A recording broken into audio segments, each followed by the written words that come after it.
Jacques Derrida, a la Shmoop. Hello, my American friends. There are a number of concepts we came up with over here in La France that I worry you Americans do not quite grasp.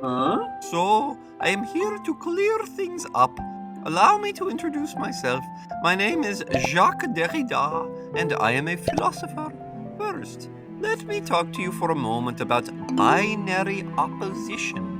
This is a term that was originally coined by the structuralists, a group of human sheep, if you will allow me to express an opinion, who feel that everything should be studied in terms of big thematic systems. In other words, they like to examine concepts in terms of opposites, like old and new, rich and poor, white and black, and so on. And that's fine, but their idea of breaking everything in life down to two basic opposite elements was just the tip of the iceberg. They didn't go far enough with it. In fact, each of these binaries consists of a hierarchy, meaning that one is always better than the other. New is better than old, rich is better than poor, white is better than... moving on, yes. Okay, next up, différance. This word is all me.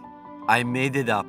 It is not the same as the word difference. In fact, there is difference.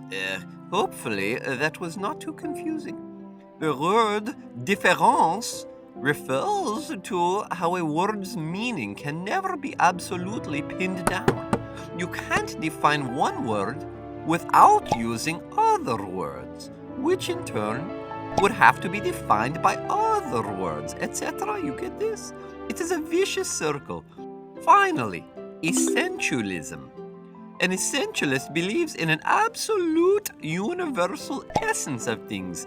He believes that the concepts we have assigned words and definitions to already existed, floating around in the cosmos somewhere before we came along and decided to name them.